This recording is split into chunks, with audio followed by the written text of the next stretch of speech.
یکم محرم الحرام سیدنا فاروق اعظم رضی اللہ تعالی عنہ کا یوم شہادت ہے، تو انہی کی ذات کے حوالے سے چند باتیں آپ کے سامنے رکھنا چاہوں گا۔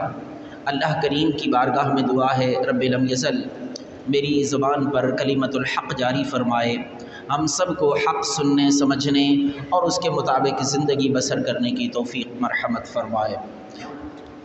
حضرت عبداللہ ابن عمر رضی اللہ تعالی عنہ سے روایت ہے، قال سمعت رسول اللہ صلی اللہ تعالی علیہ وسلم، کہتے ہیں میں نے سنا محبوب کریم صلی اللہ علیہ وسلم فرما رہے تھے، بینما انا نائم، کہتے ہیں میں سو رہا تھا، میرے محبوب آرام فرما تھے، ایک دودھ کا پیالہ میرے پاس لایا گیا۔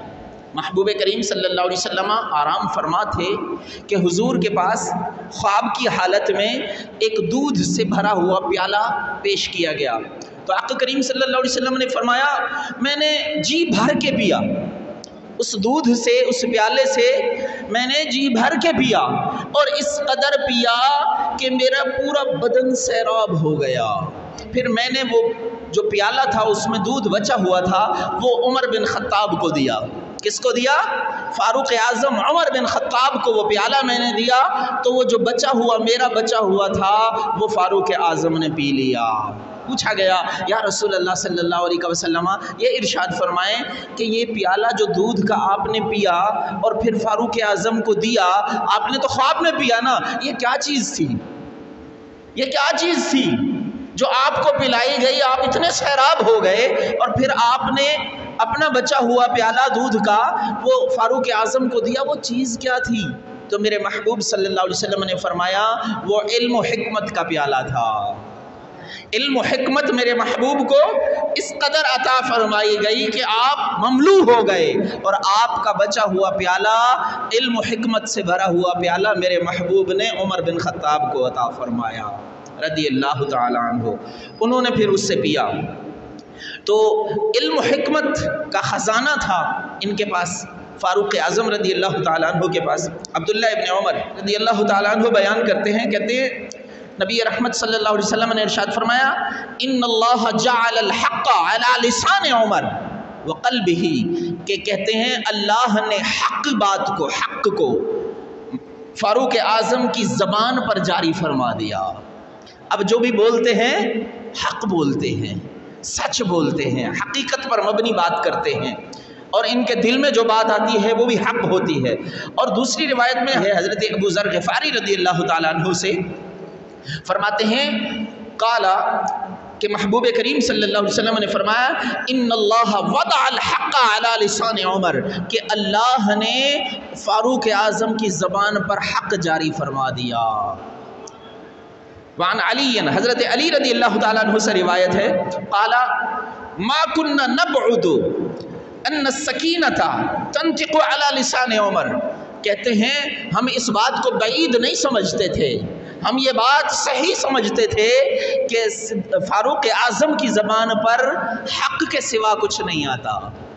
فاروق اعظم کو اللہ رب العالمین نے یہ عزت عطا فرمائی کہ محبوب کریم صلی اللہ تعالیٰ علیہ وسلم کو جو مشورہ دیتے تھے، فاروق اعظم جو مشورہ حضور کو پیش کرتے تھے کہ مشورہ کرنا میرے محبوب کی سنت ہے، حضور اکرم صلی اللہ علیہ وسلم کو اللہ نے حکم دیا وَشَاوِرْهُمْ فِي الْأَمْرِ، کہ اپنے معاملات میں اپنے غلاموں سے مشورہ کر لیا کریں۔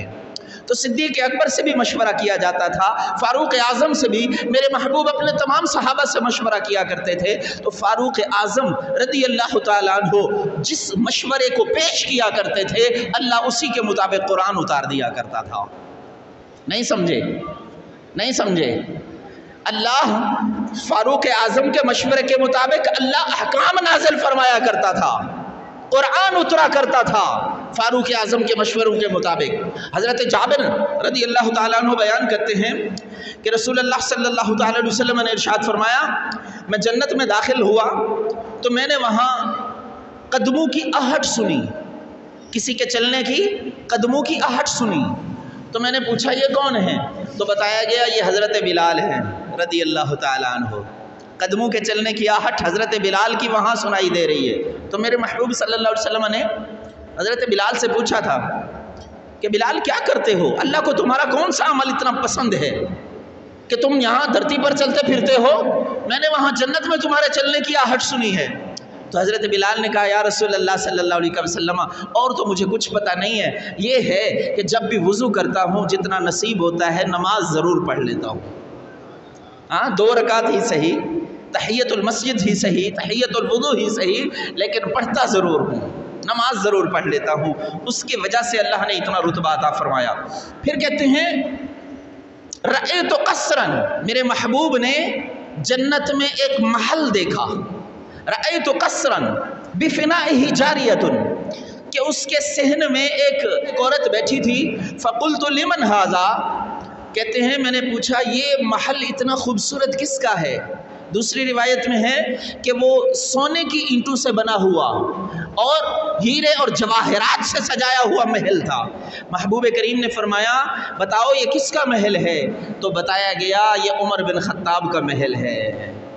جنت میں محل میرے محبوب نے گواہی دی ہے، ہم فاروق اعظم کا محل جنت میں دیکھ کے آئے ہیں۔ میرے محبوب صلی اللہ علیہ وسلم نے فرمایا فَأَرَدْتُ أَنْ أَدْخُلَهُ، میرا دل کیا کہ میں اس محل میں داخل ہو جاؤں، فَأَنْظُرُ إِلَيْهِ، تاکہ اس کو اندر سے بھی دیکھوں، فَذَكَرْتُ غَيْرَتَكَ، اب یہ میرے محبوب بیان کس سے کر رہے ہیں؟ فاروق اعظم کو بتا رہے ہیں۔ میرا دل کیا کہ میں اس محل میں داخل ہو جاؤں، پھر مجھے یاد آیا کہ عمر جو ہے نا بڑا غیرت مند آدمی ہے، عمر بڑا غیور آدمی ہے، غیرت مند آدمی ہے، اس کے محل میں مجھے داخل نہیں ہونا چاہیے۔ پھر میرے محبوب نے فرمایا میں پھر داخل نہیں ہوا، میں نے داخل کا ارادہ ترک کر دیا۔ اب عمر بن خطاب رونے لگے اور محبوب کی بارگاہ میں عرض گزار ہوئے میرے ماں باپ آپ پر فدا ہو یا رسول اللہ، میں آپ پر بھی غیرت کروں گا، آپ پر میں غیرت کروں گا۔ اور پھر اگلے جملے کیا ہیں فاروق اعظم کے؟ فاروق اعظم نے کہا یا رسول اللہ صلی اللہ علیہ وسلم، اللہ نے ہمیں جو عزتیں عطا فرمائی ہیں، یہ ایمان جو عطا فرمایا ہے، ہم تو بھیڑ بکریاں چرانا نہیں جانتے تھے، یا رسول اللہ یہ جو عزتیں ملی ہیں آپ کے صدقے میں تو ملی ہیں، یہ جو جنت ملی ہے، یہ جو جنت میں محل ملا ہے، یہ آپ کے صدقے میں تو ملا ہے یا رسول اللہ، میں آپ پر کیسے غیرت کر سکتا ہوں؟ آپ پر تو ہمارا سب کچھ قربان ہے، آپ پر تو ہمارا سب کچھ فدا ہے۔ یاد رکھیں فاروق اعظم رضی اللہ تعالیٰ عنہ ہمارے لیے کیا ہے؟ ہمارے لیے قدوہ ہیں، ہمارے لیے نمونہ ہیں، جن کے پیچھے ہم نے چلنا ہے اور ہدایت پانی ہے۔ کیوں؟ میرے محبوب صلی اللہ علیہ وسلم نے ارشاد فرمایا اصحابی کالنجوم بأیہم اقتدیتم اہتدیتم، میرے تمام صحابہ ستاروں کی مانند ہیں، جس کے پیچھے چل پڑو گے ہدایت پا جاؤ گے۔ تو اب کسی نہ کسی کے پیچھے تو ہمیں چلنا چاہیے نا، کسی نہ کسی کی سیرت کو تو اپنانا چاہیے نا۔ ہمارے نوجوانوں نے کس کو اپنایا ہوا ہے؟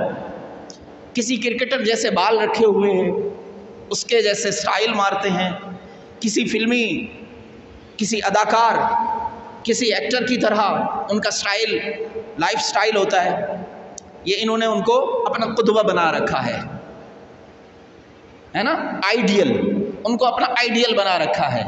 آؤ یار، محبوب کریم صلی اللہ علیہ وسلم نے جن کو آپ کا آئیڈیل قرار دیا ان کے پیچھے چلو نا، ان کے راستے کو اختیار کرو نا۔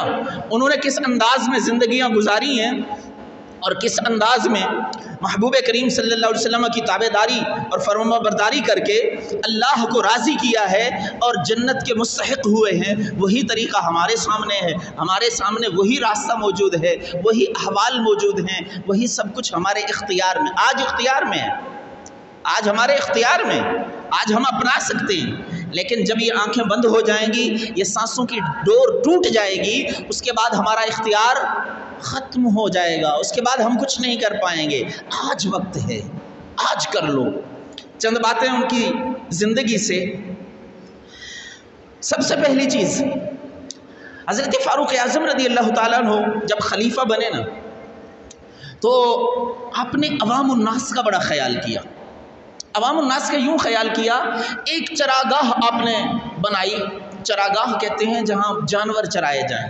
اس دور میں جانور پالنا اور پھر ان کے ذریعے سے ذریعہ معاش حاصل کرنا سب سے بڑا ذریعہ تھا۔ تو فاروق اعظم رضی اللہ تعالیٰ عنہ نے اپنی رعایا، اپنی عوام کی فلاح اور بہبود کے لیے کیا کیا؟ ایک چراگاہ، سرکاری اخراجات پر ایک چراگاہ بنوائی کہ وہاں لوگوں کے مویشی چرا کریں گے، وہاں چلیں گے پلیں گے اور پھر لوگوں کو منافع ملے گا۔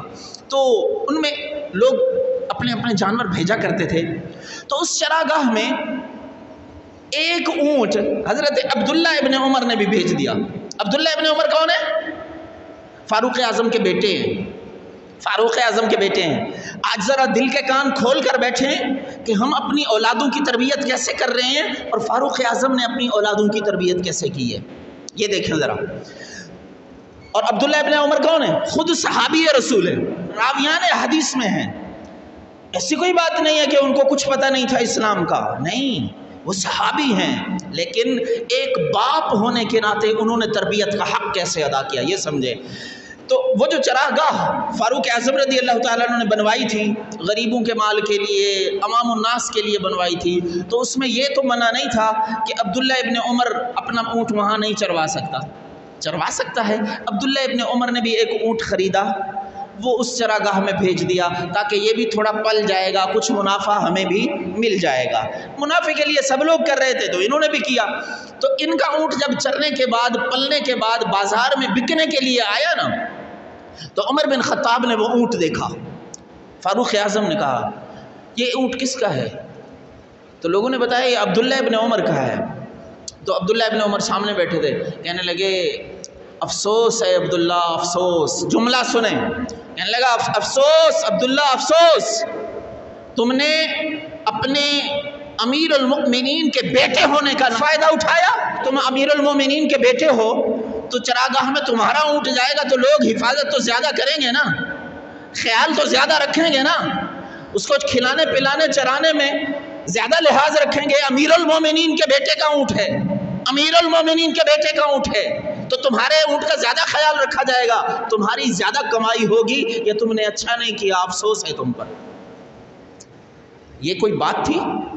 پکڑنے والی بات تھی؟ عام طور پر کوئی پکڑ سکتا ہے؟ لیکن وہ فاروق اعظم تھا، اس نے پکڑا اور پھر اگلا حکم کیا جاری فرمایا؟ فرمایا اے عبداللہ اس اونٹ کو بیچو اور اس سے اس کی جو قیمت ہو، جس قیمت کا تو نے یہ اونٹ خریدا تھا وہ قیمت اپنے پاس رکھ، جو اضافی قیمت اس سے موصول ہو وہ بیت المال میں جمع کروا دے۔ ہاں یہ تربیت ہو رہی تھی، یہ ایسے انداز میں تربیت کی جاتی ہے۔ اگر باپ بغیر سوچے سمجھے حلال اور حرام کی تمیز کے بغیر گھر میں پیسے لائے گا، دھن دولت لائے گا، مال و اسباب لائے گا، کھانے پینے کی چیزیں لائے گا، بتاؤ اس بچے کی جو حرام پر پل رہا ہوگا اس کی کیا تربیت کرے گا؟ میں کہتا ہوں اگر آپ نے اپنے اولاد کو حلال نہیں کھلایا تو یہ سوچنا بھی مت کہ یہ حلالیوں والے کام کریں گے، یہ سوچنا بھی مت کہ یہ تمہارے فرما بردار ہوں گے۔ تم نے اگر اپنی اولادوں کو اللہ کا فرما بردار نہیں بنایا اور سب سے پہلے خود اپنی ذات کو اللہ کا فرما بردار نہیں بنایا، کچھ نہیں ہو سکتا، ناکام زندگی ہے۔ سب سے بڑا فیلئر ہے آپ کا کہ آپ اپنی ذات کو اللہ کا فرما بردار نہیں بنا سکے، اپنی اولاد کو اللہ کا فرما بردار نہیں بنا سکے، سب سے بڑا نقصان، سب سے بڑا گھاٹا۔ لہٰذا اپنی اولادوں کی تربیت کرے۔ اس کا نتیجہ یہ نکلتا ہے کہ یہی عبداللہ ابن عمر جن کی آج یہ تربیت فاروق اعظم کر رہے ہیں کہ سرکاری چراگاہ میں پالے گئے اونٹ کی قیمت جو اضافی اس پر جو منافع تھا وہ اپنے بیٹے کو کھلانا، اپنے بیٹے کو دینا گوارا نہیں کیا فاروق اعظم نے۔ تو اس کا نتیجہ کیا نکلا؟ اس کا نتیجہ یہ نکلا اس عبداللہ ابن عمر نے اپنی اولاد کی جو تربیت کی نا، عبداللہ ابن عمر کی آگے اولاد ہوئی تو ان کی تربیت کیسے ہوئی؟ ان کا ایک بیٹا تھا سالم بن عبداللہ۔ کن کا بیٹا؟ عبداللہ ابن عمر کا ایک بیٹا تھا سالم بن عبداللہ، بڑے جلیل القدر شخصیت تھی۔ سالم بن عبداللہ ایک دفعہ طواف کعبہ کر رہے تھے اور اسی وقت طواف کعبہ کے دوران میں حج کرنے کے لیے یا عمرہ کرنے کے لیے ہشام بن عبد الملک بادشاہ وقت خلیفۃ المؤمنین وہ بھی آیا ہوا تھا۔ تو خلیفۃ المؤمنین ہشام بن عبد الملک نے بیت اللہ کے ساتھ کھڑے ہو کر، بیت اللہ کے قریب کھڑے ہو کر حضرت سالم بن عبداللہ سے کہا سالم کچھ چاہیے ہو تو ہم سے مانگ لو، کچھ چاہیے ہو آفر کی، جو کچھ چاہیے ہم سے مانگیں، آپ کی خدمت کریں، ہم کچھ چاہیے تو ہم سے مانگ لیں۔ تو حضرت سالم بن عبداللہ بن عمر آپ نے فرمایا اللہ کے گھر کے سائے میں کھڑے ہو کر میں کسی انسان سے کچھ مانگوں مجھے حیا آتی ہے۔ اور آج ہمارے سامنے یہاں ہماری مساجد میں اللہ کے گھر میں لوگوں سے مانگ رہے ہوتے ہیں، بڑا ضرورت مند ہو مجھے کچھ دے کے چلے جانا۔ مسجد میں مانگنا حرام اپنی ذات کے لیے، مسجد میں مانگنا اپنی ذات کے لیے حرام، کسی اور کے لیے کسی اصلاحی کام کے لیے مانگنا سنت رسول صلی اللہ علیہ وسلم۔ میرے محبوب چندہ فرمایا کرتے تھے، صحابہ کرام چندہ دیا کرتے تھے، اس میں کوئی قباحت نہیں، لیکن اپنی ذات کے لیے کہ میں ضرورت مند ہوں، مجھے یہ چاہیے مجھے وہ چاہیے، اب جمع کرو مجھے دو، تو یہ کیا ہے؟ ناجائز۔ اس لیے حضرت سالم بن عبداللہ نے کیا جملہ ارشاد فرمایا؟ کہا اللہ کے گھر کے سائے میں کھڑے ہو کر میں کسی انسان سے کچھ مانگوں مجھے حیا آتی ہے۔ ہشام بن عبد الملک نے کہا چلیں کوئی بات نہیں، آپ مجھ سے کچھ نہیں مانگتے نہ مانگیں، وہاں سے چلے گئے۔ جب حرم سے باہر آئے پھر ہشام بن عبد الملک آ گیا سالم بن عبداللہ کے پاس، کہنے لگے اچھا اب تو اللہ کے گھر سے دور آ گئے ہیں نا، اب کچھ مانگ لو، اب تو اللہ کے گھر سے باہر نکل آئے ہیں نا، اللہ کے گھر کے سائے سے دور آ گئے ہیں، اب تو کچھ مانگ لو۔ تو حضرت سالم نے کہا اچھا یہ بتاؤ کوئی دنیا کی چیز مانگوں یا آخرت کی چیز مانگوں؟ کیا فرمایا کہ تم مانگنے پر اتنا ہی مجبور کر رہے ہو تو یہ بتاؤ کوئی آخرت کی چیز مانگوں یا دنیا کی چیز مانگوں؟ تو اس نے کہا آخرت کی کوئی چیز تو میں دے نہیں سکتا، میں تو دنیا کی چیز ہی دے سکتا ہوں، آپ مجھ سے دنیا کی کوئی چیز مانگ لیں۔ تو حضرت سالم نے فرمایا اللہ کے بندے یہ دنیا کی چیز مانگنی ہوتی تو دنیا کے مالک سے نہ مانگ لی ہوتی، ہم تو وہ ہیں کہ ہم نے دنیا کبھی اس کے مالک سے نہیں مانگی، تجھ سے کیا مانگیں گے؟ دنیا کبھی اپنے رب سے ہم نے نہیں مانگی، دنیا کا مالک تو ہمارا رب ہے نا، ہم نے تو یہ دنیا کی کوئی چیز اپنے رب سے کبھی نہیں مانگی، تو ایک چھوٹا سا حاکم ہو کر، ایک دنیا کا مالک بادشاہ ہو کر تجھ سے ہم کیا مانگیں، لہٰذا ہم تجھ سے کوئی چیز نہیں مانگیں گے۔ یہ کیا تھی؟ یہ تربیت تھی، یہ فاروق اعظم کی ہوئی تربیت تھی جو نسلوں میں چلتی ہے۔ اگر آج اپنی نسلیں سنوارنا چاہتے ہیں نا، نسلیں سدھارنا چاہتے ہیں، اپنی تربیت آج کر لیں، اپنی تربیت۔ میں کہتا ہوں کسی اور کو چھوڑو، اپنی اولاد کو چھوڑو، وہ خود صحیح ہو جائیں گے، آپ صحیح ہو جائیں، اپنے آپ کو صحیح کر لو۔ آپ سمجھتے ہو کہ میرا بیٹا نمازی بن جائے، آپ پکے نمازی بن جاؤ۔ آپ چاہتے ہو آپ کا بیٹا حلال کھانے والا بن جائے، آپ حرام سے بچنے لگ جاؤ، آپ حرام سے دور ہٹ جاؤ، اولاد خود بخود۔ جب بندہ خود کر رہا ہوتا ہے نا تو پھر آگے بات کرتا ہے تو اس میں اثر ہوتا ہے۔ عمر بن خطاب رضی اللہ تعالیٰ عنہ جب بیٹے سے کہا نا کہ بیٹا یہ جو سرکاری چرائے گاہ سے چرائے ہوئے اونٹ کا جو نفع ہے وہ تم نہیں لے سکتے، بیت المال میں جمع کراؤ، تو بیٹے نے اف بھی نہیں کیا۔ کیوں؟ کیونکہ پتہ تھا کہ والد محترم کیسے ہیں، انہوں نے زندگی کیسے گزاری ہے۔ پیوند لگے ہوتے تھے کپڑوں پر پیوند لگے ہوتے تھے، اتنے پیوند لگتے تھے کہ اصل کپڑا جو ہوتا تھا وہ چھپ جاتا تھا، سارے پیوند ہی پیوند ہوتے تھے۔ ایسی زندگی گزاری ہے ہمارے حاکموں نے، ہمارے بادشاہوں نے، ہمارے خلفاء نے، اور آج جو ہمارے حاکم بنے بیٹھے ہیں اللہ ان کا بھلا کرے، اللہ ان کو ہدایت عطا فرمائے۔ وہ سب کا حساب لیتے پھر رہے ہیں، اپنا حساب کوئی نہیں لیتا۔ حساب لینے والے سارے ہیں، دینے والا کوئی نہیں ہے۔ جب وہاں پہنچیں گے نا اللہ رب العالمین کی بارگاہ میں تو پتہ چلے گا کہ ہم نے کیسے حکومت کی ہے، کیسے لوگوں سے حساب لیے ہیں۔ حضرت فاروق اعظم رضی اللہ تعالیٰ عنہ کے پاس آپ کا ایک داماد آیا، فاروق اعظم کا ایک داماد آیا۔ ہمارے جو عہدیدار ہوتے ہیں نا تو اپنے رشتوں کو بانٹ رہے ہوتے ہیں چیزیں، اپنے خاندانوں کو نواز رہے ہوتے ہیں، اپنے لوگوں کو بانٹ رہے ہوتے ہیں۔ تو عمر بن خطاب کے پاس آپ کا داماد آیا، کہنے لگا حضرت کچھ مجھے بھی عطا فرمائے، میں تو آپ کا داماد ہوں نا، آپ کا رشتہ دار ہوں، میں ضرورت مند ہوں، مجھے کچھ عطا فرمائے۔ تو آپ نے فرمایا بیت المال سے تو کچھ نہیں دے سکتا۔ تو اس نے کہا کیوں، مجھے بھی کچھ نہیں دے سکتے؟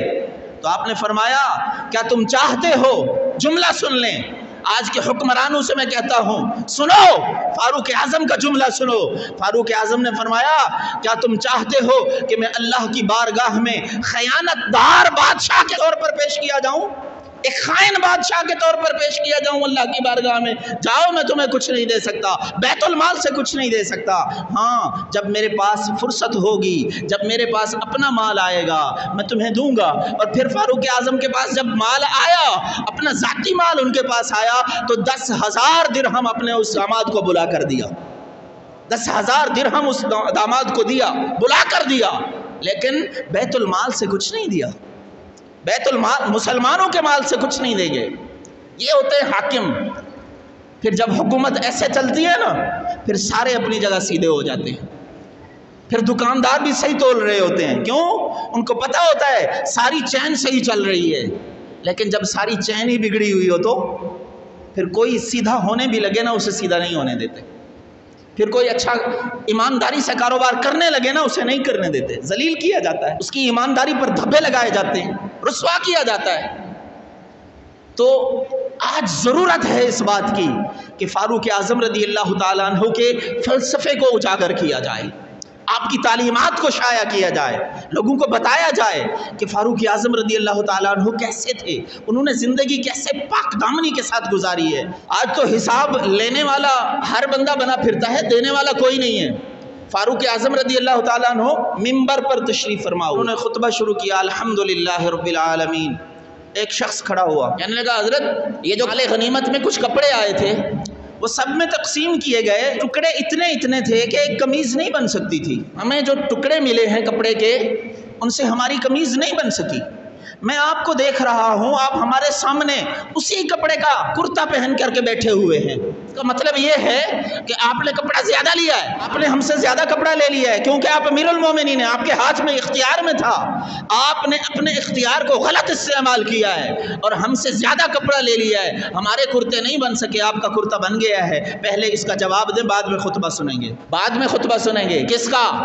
فاروق اعظم کا، عمر بن خطاب کا، جس کے بارے میں میرے نبی صلی اللہ تعالی علیہ وسلم نے فرمایا کہ جس راستے پر فاروق آ رہا ہوتا ہے، میرا عمر آ رہا ہوتا ہے، شیطان وہ راستہ چھوڑ کے چلا جاتا ہے۔ ایسا دبدبا، ایسا ولولہ، لیکن ایک عام انسان خطبے کے دوران کھڑے ہو کے کہہ دیتا ہے آپ کی نہ سنیں گے نہ اطاعت و فرما برداری کریں گے۔ وجہ کیا ہے کہ ہمیں اس بات میں شک ہے کہ آپ نے جو کپڑا آیا ہے اس میں خیانت کی ہے، آپ نے زیادہ کپڑا لے لیا ہے، پہلے اس کی وضاحت کریں پھر آگے بات کریں۔ فاروق اعظم نے کیا کیا؟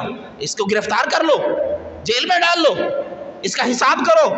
نہیں، ایسا کچھ بھی نہیں ہوا۔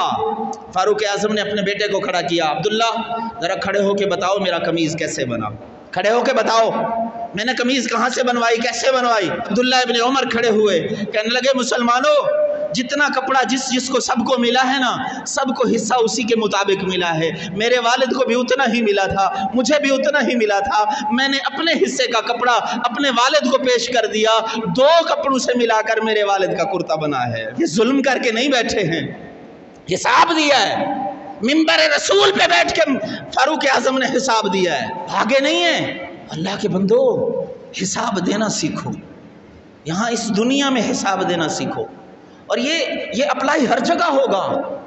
آپ اپنے بزنس پہ اپلائی کر سکتے ہیں، آپ اپنے گھر پہ اپلائی کر سکتے ہیں۔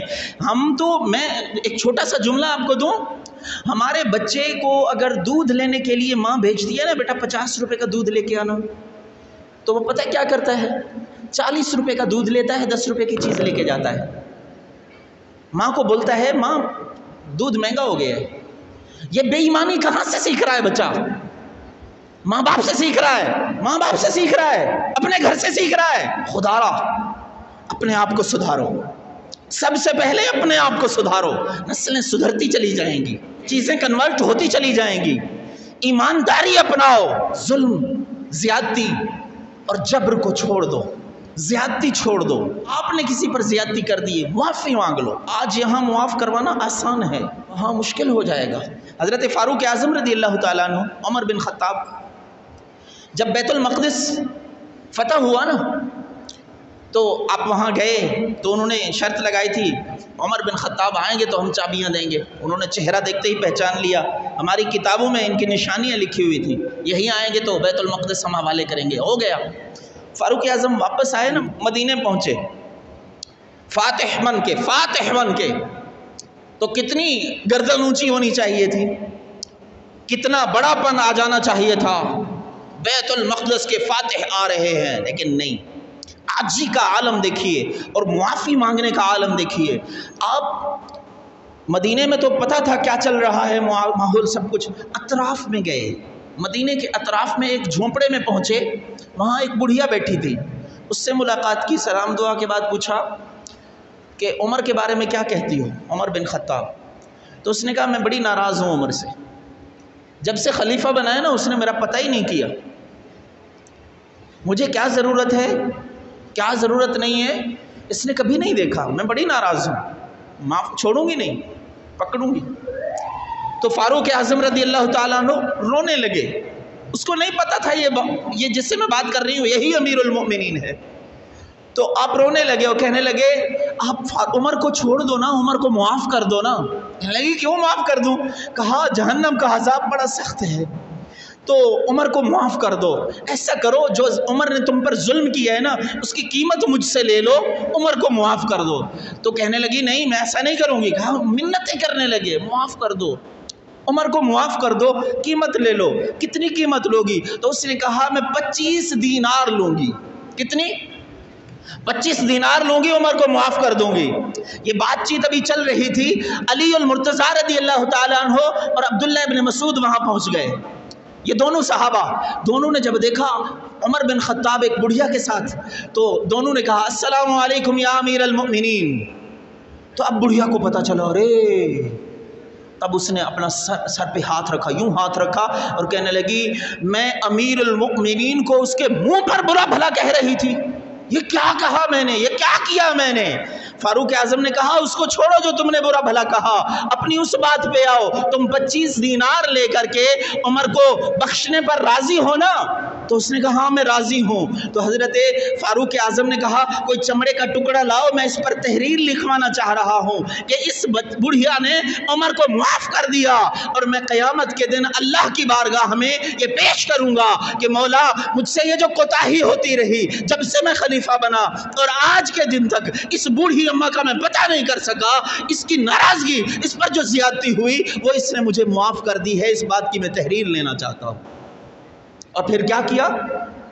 تحریر کرنے کے لیے چمڑے کا کوئی ٹکڑا نہیں ملا۔ روایت کے الفاظ ہیں آپ کے بدن پر جو کرتا تھا اس کے اوپر جو پیوند لگے ہوئے تھے ان میں سے ایک پیوند آپ نے اتارا، پھاڑا، اتارا اور اس کے اوپر وہ تحریر لکھی اور اس بڑھیا کو اس پر راضی کیا، 25 دینار اس کو دیے، علی المرتضیٰ کو اور عبداللہ ابن مسعود کو اس پر گواہ مقرر کیا، اور اپنی اولاد کو وہ تحریر دے کر کے گئے میرے کفن میں رکھ دینا، جب رب العالمین کی بارگاہ میں پہنچوں گا تو میں پیش کروں گا ایک بڑھیا کا پتہ نہیں کر سکا تھا، اس سے میں نے معافی مانگ لی تھی۔ کیا کردار تھا یار، کیا عمل تھا ان کا کہ ایک بڑھیا کا پتہ نہیں کر سکا اتنا عرصہ، اس سے بھی معافی مانگ رہے ہیں۔ کتنوں کے حق مارتے پھر رہے ہیں یار، کتنوں پر ظلم اور زیادتیاں کرتے پھر رہے ہیں، مانگ لو معافیاں۔